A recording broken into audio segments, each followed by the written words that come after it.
Here's a question you've probably asked yourself at 2 in the morning, staring at your bank app. How far does your salary really take you? Not the number on the offer letter, the actual life. The apartment, the car, the food, the quiet Friday nights and the loud ones. Money buys steps, and every step changes everything above it. So let's climb. From scraping by on 20 grand all the way up to where the number stops mattering. Watch what each level actually buys you. Picture two versions of you. One wakes up on a thin mattress in a dark studio, counting hours until rent eats the paycheck.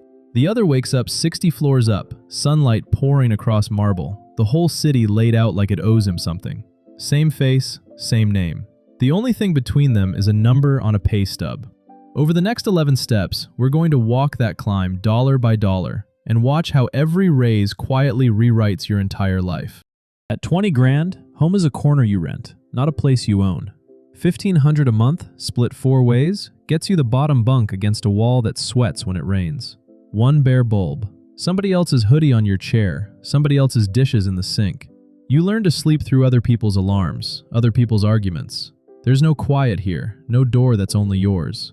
You tell yourself it's temporary. At this level, everything is temporary, and that's the only thing keeping you going. At 20 grand, dinner is whatever's cheapest. Tonight it's instant noodles again, 3rd time this week. Eaten standing up because there's no table. 26 cents a pack when they're on sale, and you stocked up. You count the coins on the counter, real coins, because the card might decline. The fridge holds a half stick of butter, ketchup, and somebody else's leftovers you won't touch. You eat by phone light to save the bulb. It fills you, mostly. You tell yourself it's fine. At 20 grand, the bills don't stop when the lights do. You're flat on a thin mattress on the floor, springs you can feel through the foam, and your phone lights up the dark. Electric, past due. $41 you don't have until Friday. You do the math you already know. Rent, the $8 overdraft, gas to get to work. Sleep won't come. You just lie there counting the cracks in the ceiling, telling yourself next month, while the city hums on without you. 35 grand. That's about 2-3 a month after taxes, and most of it's already spoken for. So you're up at 540 on the bus before the sky is. $275 a ride, or $90 for the monthly pass you finally caved and bought. 40 minutes each way, packed shoulder to shoulder, somebody's backpack in your spine. You put your forehead on the cold window and let the playlist carry you. It's not much, but you're going somewhere now, even if it's slow. At 35 grand, the door locks behind you and it's all yours. No roommate's dishes, no negotiating the thermostat. The studio's barely 400 square feet. The couch came off a curb listing for free, and the mattress sits on the floor. But the fridge has frozen lasagnas now instead of just ramen. That's the upgrade. $12 buys a week of dinners. On the windowsill, there's one pothos plant you actually water. It's small, it's quiet, it's a little lonely, but for the first time, it's yours. At 50 grand, you buy your first car. Nothing fancy, a used compact with 80,000 miles, a faint coffee smell, and a payment around $280 a month you can finally swing. But it's yours. No more 6 a.m. bus stop in the cold, no more transfers, no more watching the schedule like it owns you. You sit in that dim garage, hand resting on the wheel, and you just breathe for a second. Freedom doesn't always roar. Sometimes it just turns over on the first try. Friday night, somebody texts the group, and for once, you don't make an excuse. You actually go. It's a nothing bar. Sticky tables, a TV with the game on mute, $2 something on the board. You split a basket of fries and the nachos 4 ways. Nurse 1 beer, maybe a second. 60 grand a year couldn't buy this part. 40 couldn't either. What changed isn't the money, it's the math finally working out. You laugh, you stay till close, and you don't quietly dread the card going through. It's almost 1 in the morning, and you're staring at a spreadsheet. On paper, you're fine. Rent's paid, the card's at 0, there's maybe 800 sitting in savings. But you run the numbers again, because 800 isn't a cushion, it's a coin flip. One bad transmission, 1 ER visit, and the whole thing tips over. So you sit here doing the math at 50 grand, comfortable enough to breathe, never quite enough to stop counting. Tomorrow you'll be fine. Tonight you just need the column to balance. At 75 grand, you take home around $4,600 a month, and for the first time, the apartment is just yours. 1 bedroom, real furniture you actually picked, not hand-me-downs, not a mattress on the floor. A couch that matches a lamp that matches the mood. There's a bookshelf now, the kind you fill on purpose. Warm light, clean windows, a city stretched out below. Nobody else's dishes in the sink. The budget spreadsheet still exists, but you don't open it scared anymore. At 75 grand, the grocery store stops being math. You used to do the running total in your head, swapping the name brand for the store one. Not anymore. Real produce, the good olive oil, a ribeye that actually marbles. You toss it in the cart and never glance at the shelf tag. $60 at the register barely registers. Then you go home and cook it slow, music on, no rush. For the first time, dinner isn't fuel, it's a thing you look forward to. 75 grand, and for the first time, there's money that isn't already spoken for. You're sunk into the couch with a tablet, comparing flights for an actual trip. 4 nights somewhere warm, mid-tier hotel, the kind you'd have laughed off 2 years ago. Your passport's on the table, still crisp from the post office. It's not first class, it's not lavish, but you booked it without a knot in your stomach, without moving money around to make it work. That's the new feeling, a little slack in the rope. At 100 grand, the car finally matches the paycheck. $6,200 a month after taxes, and you signed for the brand new sedan. Not flashy, just clean, that new leather smell still in the seats. No more praying at every weird engine noise. The payment clears without you checking the balance first. Sunroof open, coast on your left, the dashboard reading you the news you didn't have time to catch. For the first time, the drive isn't getting somewhere. It's just yours. 6 figures, and the apartment finally feels like a statement. About $5,800 a month after taxes, and you spent it on the view. Floor-to-ceiling glass, the whole city glittering underneath you like spilled circuitry. There's a real espresso machine now, the kind that hisses, and a designer chair you read about before you bought. You stand at the window in the morning, coffee warming your hands, watching tiny cars crawl 40 floors down.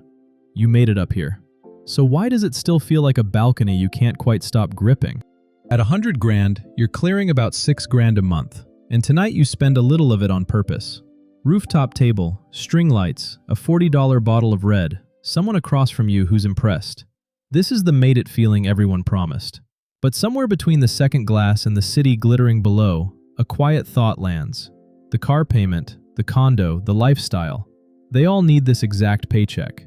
You're free, technically. You just can't afford to stop. At 150, you've got the corner desk now. Dual monitors, a chair that costs more than your first car, a window full of skyline.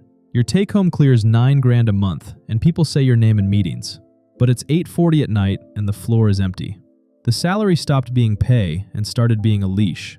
They trust you with everything, which means everything is yours to fix. You earned the view. You just never have time to look at it. At 150, you finally book the place you used to just scroll past. Boutique resort, 2 nights, $800 a night, and you barely flinch. You're at the infinity pool's edge, water spilling into the horizon, a $14 cocktail sweating in your hand. The office is 200 miles away, and somewhere in the back of your mind, a quiet voice starts whispering, maybe this could be normal. Maybe you deserve it every month. That whisper? That's the creep, and it's just getting started. At 250 grand, you're the house everyone slows down to look at. Take-home lands around $14,000 a month, and most of it lives here. A 4-bedroom in the good school district. Mortgage a hair under 4 grand, paid without flinching. The lawn's cut Thursdays by a crew you never see. 2 cars in the driveway. Garage still has room. From the street at dusk, your windows glow amber and warm, and the neighbors wonder, quietly, what exactly it is you do. At 250, the car finally matches the address. You glide a leased BMW or Audi, $850 a month, you barely flinch, into your own garage, the door humming down behind you.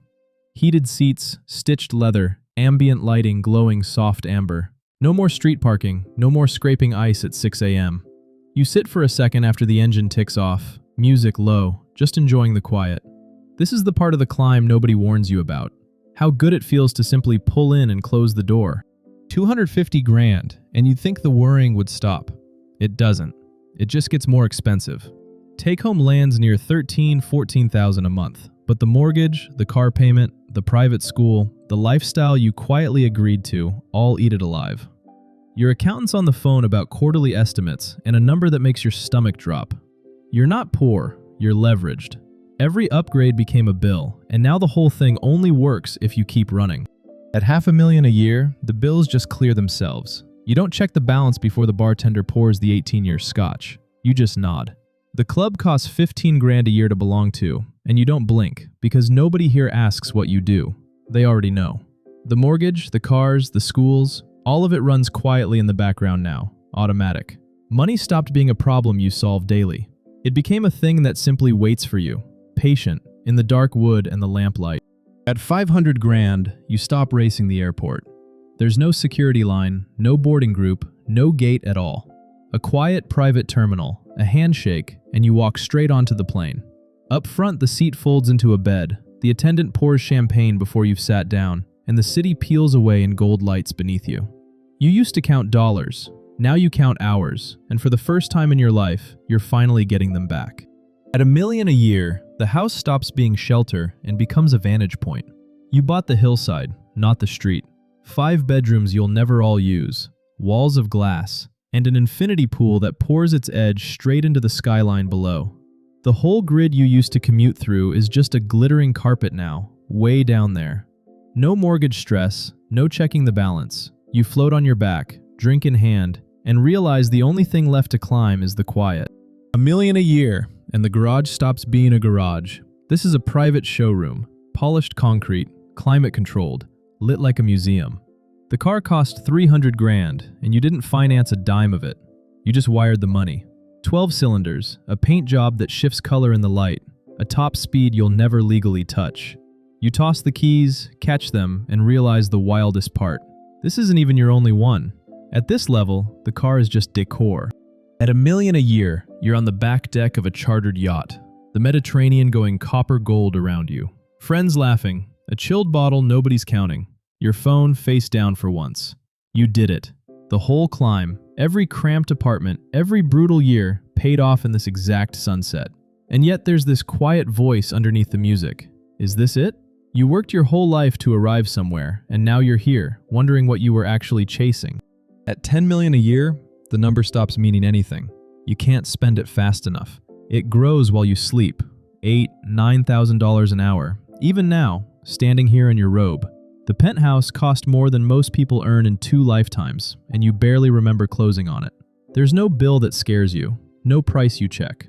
The whole game you spent 30 years climbing just dissolved. And in the quiet, before the city wakes, you wonder what's left to want. At $10 million a year, the jet doesn't wait for you. It waits because you. The Gulfstream's engines are already warm, a flight plan filed for wherever you pointed this morning.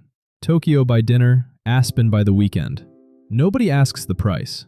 Price stopped mattering years ago. What you're really buying now is hours. Skipped lines, no layovers, a doctor who comes to you.